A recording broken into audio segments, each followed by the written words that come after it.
Hello दोस्तों M I 8 A dual MI 8A का जो मॉडल है, क्या है ना दोस्तों, ग्राफिक्स और लाइट का दिक्कत है।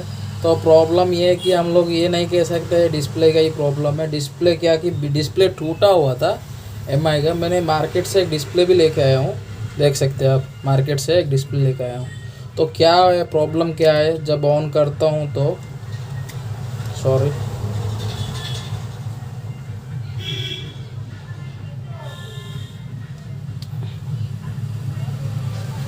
क्या है, जब मोबाइल ऑन करता हूँ ना तो मोबाइल में वाइब्रेट तो करता है, तो डिस्प्ले और लाइट का इशू है।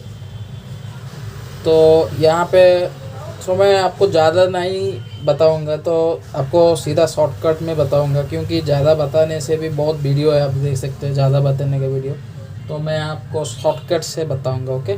तो यहाँ पे क्या है ना, आप लोग को पहले इसमें सप्लाई चेक कर देना है। देखिए, इसको सबको हटा देना है। हटा के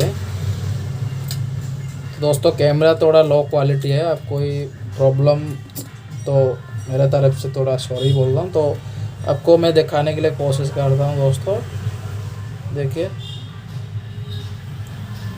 दोस्तों, देखिए ये जगह पे मैं अभी इसको खोला हूँ, क्योंकि यहाँ पे जब मेरे रिसर्च किया हूँ तो दोस्तों यहाँ पे आप लोग को, जब यहाँ पे जो डिस्प्ले का जो कनेक्टर है ना, जो इनबिल्ड हुआ है इंटरनल कनेक्टर, इसमें से जो वोल्टेज आता है 1.8 या 3.7, जो बैटरी का जो वोल्टेज है ना, यहाँ पे EN सिग्नल और वी ये एक वी लाइन का एक वोल्टेज आता है, ये बैटरी का वोल्टेज, और कुछ सिग्नल्स वोल्टेज जहाँ भी हो, इसका जो डायग्राम अनुसार जो जो वोल्टेज रिक्वायरमेंट है डिस्प्ले ऑन होने के लिए लाइट का, तो वो सभी वोल्टेज को आपको चेक करना पड़ेगा। तो दोस्तों यहाँ पे जब मैंने चेक करने के बाद मैं कंफर्म हुआ हूँ मेरा वोल्टेज सही आ रहा है, तो फिर आपका जो PMI 632 IC है, यहाँ पे आपको लगा होगा CPU रैम के पास PMI 632 IC। तो यहाँ पे आपको कैपेसिटर जो जो लगा हुआ है कंपोनेंट्स को, तो आपको एक बार पहले चेक करना पड़ेगा। तो चेक करने के बाद दोस्तों मैं आपको एक छोटा सा बताता हूँ, रुको दोस्तों। देखो, ये यहाँ पे आप लोग जो चेक करने के बाद जो जो कंपोनेंट्स है ना, कंपोनेंट्स को एक बार आपको मल्टीमीटर से तो चेक करना पड़ेगा, मल्टीमीटर से एक बार चेक करना पड़ेगा, क्योंकि आईसी का, इस केस में आईसी का दिक्कत बहुत कम होता है। तो क्योंकि मोबाइल ऑन है, जब वाइब्रेट, ये आईसी पावर के लिए काम करता है, जो DC और DC कन्वर्टर जैसा, और लाइट सेक्शन ग्राफिक्स का आईसी भी बोल सकते हैं आप। तो यहाँ पे जो कैपेसिटर्स है, तो आपको एक बार चेक करना पड़ता है। तो बीप का साउंड आ रहा है, तो ऐसे ऐसे एक एक आपको चेक करके ही जाना होगा दोस्तों। तो आपको मल्टीमीटर नज़दीक दिखाना चाहता हूँ दोस्तों, एक एक ऐसे ही चेक करके जाना होगा। तो एक 1 बाय 1 कंपोनेंट को आपको चेक करना पड़ेगा दोस्तों। चेक करने के बाद यहाँ पे भी चेक करना पड़ेगा आपको दोस्तों। यहाँ पे एक कंपोनेंट है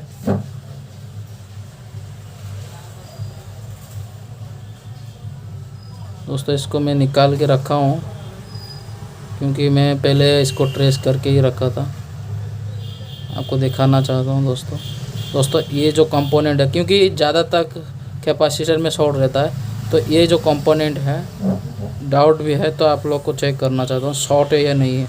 ये कैपेसिटर है,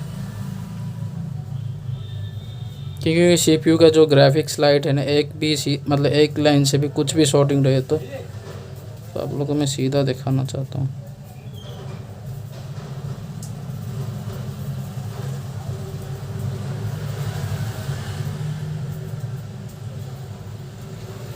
दोस्तों वीडियो बहुत मेहनत से बनाया जाता है।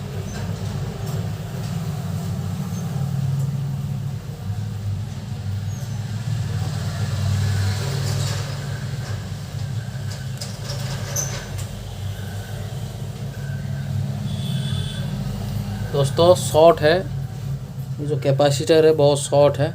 तो मैंने इसको हटाने के बाद, क्योंकि आपको दिखा सकता हूँ, हटा दिया हूँ। तो देखिए मैं जिस जगह से हटाया हूँ, क्योंकि दोस्तों YouTube में बहुत वीडियो है, तो इस वीडियो खास भी नहीं है, तो आप लोग एक नॉलेज के लिए, क्योंकि आईसी कोई बिना मतलब से आईसी खोल देता है, तो आपको आईसी नहीं खोलना है, इसका नॉलेज रखो। ये आईसी जो ग्राफिक्स है, लाइट है, चार्जिंग के जो ऑन करने के लिए जो बेसिक्स जो है ना शुरुआत में, वो सब का काम ये करता है, क्योंकि इसको पीएमआई बोलते हुए आप। तो 632 है। इसमें जो कैपेसिटर है यहाँ पे लगा हुआ था दोस्तों, देखो इसको मैंने रिमूव कर दिया हूँ, तो अभी मेरा सप्लाई सही है। तो आपको एक बार मैं इस मोबाइल को ऑन करके दिखा देता हूँ दोस्तों, देखिए।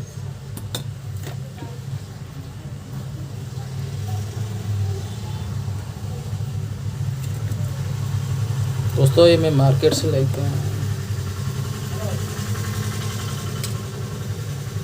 दोस्तों शुरुआत में आप लोग को, इसलिए मेरा मोटिव ये है कि आप लोग छेड़छाड़ करने के बाद दूसरे दुकानदार नहीं बना पाता है, तो आप लोग को यूट्यूब में थोड़ा इसको देखना होगा। ओके।